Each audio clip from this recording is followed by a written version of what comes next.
आइए अब हम पढ़ते हैं कबीर की साखियों के बारे में। नंबर 1 है, मान सरोवर सुभर जल, हंसा केली कराही, मुक्ता फल मुक्ता चुगे, अब उड़ी अनत न जाही। मान सरोवर अर्थात मन रूपी सरोवर, सुभर जल, सुभर यानी अच्छी तरह भरा होना, जल यानी जल से। मन रूपी जो सरोवर है वह आनंद रूपी जल से भरा हुआ है। हंसा अर्थात हंस, यहाँ हंस से तात्पर्य है जीवात्मा या आत्मा रूपी हंस। किल यानी क्रीड़ा करना, करा यानी करते हैं। मन रूपी सरोवर में जो आनंद रूपी जल से भरा हुआ है, हंसा अर्थात जीवात्मा रूपी हंस, केल यानी क्रीड़ा, करा यानी करते हैं। मुक्ता फल अर्थात मोती, आनंद रूपी मोती, मुक्ता अर्थात मोक्ष, चुगे चुगना। आत्मा रूपी हंस मुक्ता फल आनंद रूपी मोतियों को चुगे चुगते हैं, मुक्ता और वहीं मोक्ष को प्राप्त करते हैं या वहीं मुक्ति पा लेते हैं।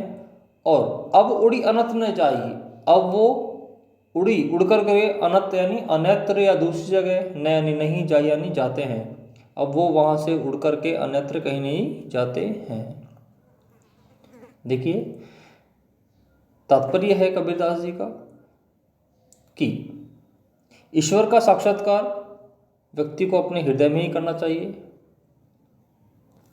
उसे खोजने या पाने के लिए अन्यत्र या दूसरी जगह जाने की आवश्यकता नहीं है। नंबर 2 देखिए, प्रेमी ढूंढत मैं फिरो, प्रेमी मिले न कोई, प्रेमी को प्रेमी मिले, सब विष अमृत होए। प्रेमी, प्रेमी से तात्पर्य है ईश्वर। मैं अर्थात भक्त, ईश्वर भक्त। प्रेमी ढूंढत मैं फिरो, जो भक्त है वह प्रेमी अर्थात ईश्वर को तलाश करता हुआ फिर रहा है, ईश्वर को ढूंढता हुआ चारों तरफ घूम रहा है। प्रेमी मिले न कोई, लेकिन उसे प्रेमी अर्थात ईश्वर से उसका साक्षात्कार नहीं हो पाया है, ईश्वर से उसका मिलन नहीं हो पाया है। प्रेमी को प्रेमी मिले, जब प्रेमी अर्थात भक्त को प्रेमी मिले, जब भक्त का ईश्वर से साक्षात्कार हो जाता है, मिलन हो जाता है, उसके पश्चात सब विष अमृत होए। सभी विष, विष से तात्पर्य है मन की विषय वासनाएं रूपी जो मन में जहर है, या मन में जो विषय वासना रूपी जो बुराइयां हैं, वह सभी अमृत होए, अमृत के समान अर्थात अच्छाइयों में बदल जाती है, या मन में जो भी बुराइयां हैं वह सभी अच्छाइयों में परिवर्तित हो जाती हैं। नंबर 3 देखिए, हस्ती चढ़िए ज्ञान को, सहज दुलीचा डारी, स्वान रूप संसार है, भूकन दे जगमारी। कबीरदास जी कहते हैं कि एक साधक को अर्थात साधना करने वाला ना, उसे हस्ती चढ़ियो ज्ञान को, उसे ज्ञान रूपी, हस्ती यानी होता है हाथी, चढ़ियो यानी चढ़ करके, ज्ञान यानी ज्ञान को, यानी को, हस्ती चढ़िए ज्ञान को यानी एक साधक को, साधना करने वाले व्यक्ति को ज्ञान रूपी हाथी पर चढ़ करके सहज, सहज यानी सरलता रूपी या सहज भाव रूपी, या सहज भाव से समाधि लगाकर, दुलिचा, दुलिचा से तात्पर्य है आसन, डाल यानी डाल करके या लगा करके। हस्ती चढ़ियो ज्ञान को यानी ज्ञान रूपी हाथी पर चढ़ करके सहज अर्थात सरलता पूर्वक या सहजता से, दुलिचा डाल ली आसन लगा करके या सहज समाधि रूपी आसन डाल करके उसे अपनी साधना की ओर आगे बढ़ना चाहिए, उसे अपनी साधना में लगा रहना चाहिए। स्वान रूप संसार है, कबीरदास जी कहते हैं कि जो संसार है, ये जगत है, वह कुत्ते के समान है। संसार को कुत्ते के समान बताया है कहा है कि श्वान रूप संसार है, कि ये जो संसार है वह कुत्ते के समान है, जो आपकी आलोचनाएं करेगा, आपके बारे में उल्टा या सीधा कहेगा। भूखंदे जगमार, इसे भूखंदे अर्थात तुम्हारी आलोचना या जो जो कुछ तुम्हारे बारे में कहता है उसे कहने दो। जगमार यानी व्यर्थ बातें, जो तुम्हारे बारे में जो व्यर्थ बातें कर रहा है या जो कह रहा है उसे कहने दो, उसकी तरफ तुम ध्यान मत दो। तुम्हें सिर्फ अपनी सहजतापूर्वक सरलतापूर्वक अपनी समाधि लगाकर, आसन लगा करके और अपने ज्ञान को प्राप्त करना है। ठीक है, नेक्स्ट देखिए नंबर 4, पखा पखी के कारणे। पखा पखी से तात्पर्य है पक्षपात, पक्ष विपक्ष, के यानी के, कारण यानी कारण से। पखा पखी यानी पक्षपात या भेदभाव।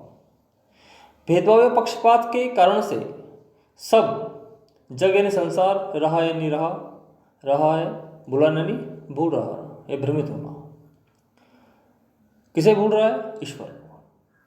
पखापखी यानी पक्षपात के कारण या भेदभाव के कारण, पक्ष विपक्ष के कारण सब जग, ये संपूर्ण संसार है, रहा भूलान, वह भूल रहा है अर्थात वह ईश्वर को भुला रहा है। निरपक्ष होके हरि भजे। कबीरदास जी कहते हैं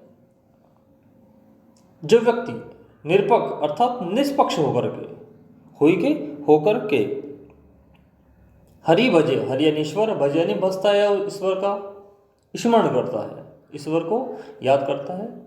निरपक्ष होके हरि भजे अर्थात निष्पक्ष होकर के जो व्यक्ति हरि यानी ईश्वर को भजता है या ईश्वर का स्मरण करता है, सोई अर्थात वही संत सुजान, वही एक सच्चे सुजान यानी सज्जन व्यक्ति के समान है अर्थात ज्ञानी व्यक्ति के समान है।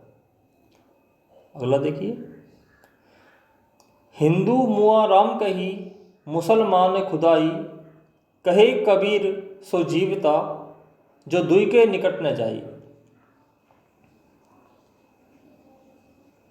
कबीरदास जी कहते हैं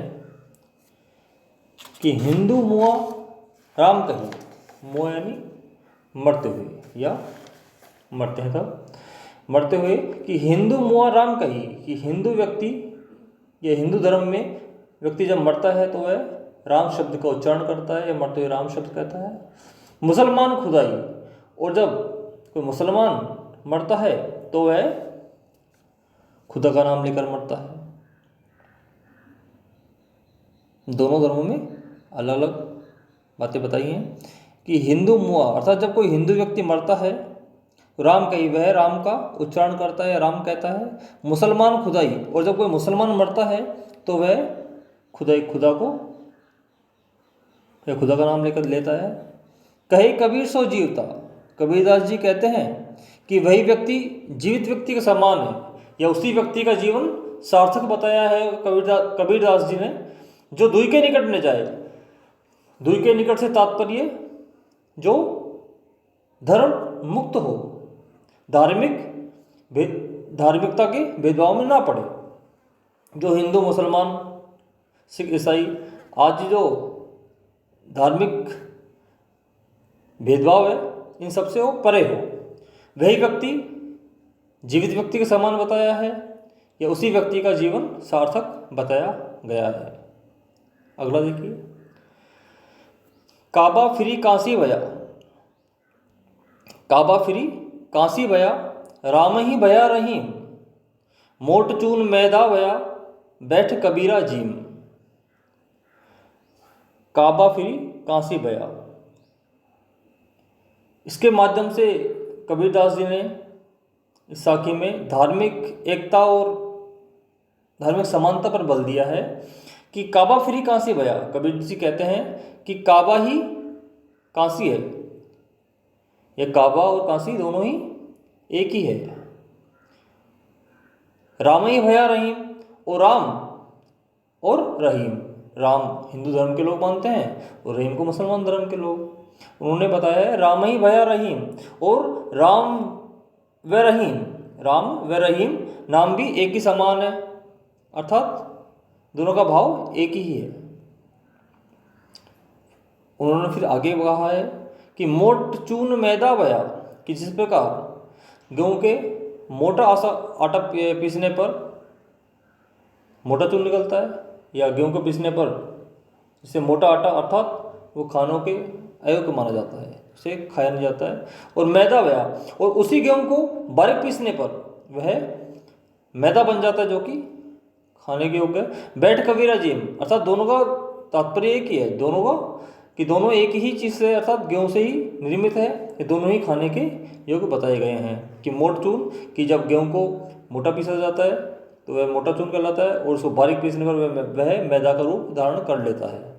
बैठ कबीरा जिम, कबीरदास जी कहते हैं कि वह खाने के योग्य है, कि खाते हुए उसे आनंद अनुभूति होती है, आनंद प्राप्त होता है।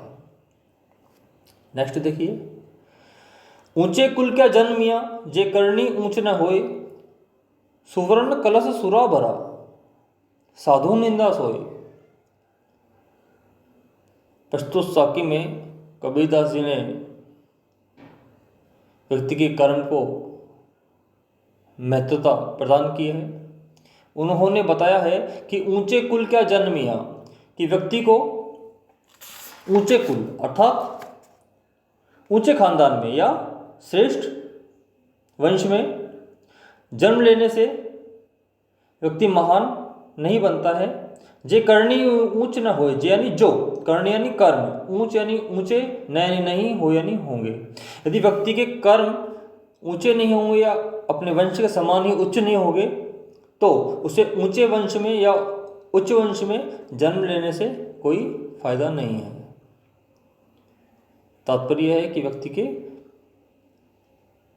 कर्म भी वंश के समान ही उच्च होने चाहिए। जिस प्रकार कि सुवर्ण अर्थात सोने से निर्मित, कलश, सुरा भरा, सुरा यानी होती है शराब या मदिरा, भरा यानी भरा हुआ है, कि सुवर्ण कलश अर्थात सोने से निर्मित कलश, सुरा भरा, यदि उसमें मदिरा भरी हुई है या उसमें शराब भरी हुई है तो साधु निंदा सोए। साधु यानी होता है, साधु से तात्पर्य है सज्जन पुरुष या सज्जन व्यक्ति।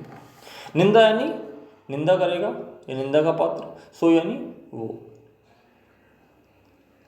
देखिए कि सुवर्ण कलश सूर्य भरा, यदि सोने से निर्मित कलश सुरा यानी मदिरा या शराब से भरा हुआ है तो साधु निंदा सोई, तो वह साधु अर्थात सज्जन व्यक्ति के लिए वह निंदा सोई, निंदा का पात्र है, निंदा के योग्य है या वह निंदनीय है।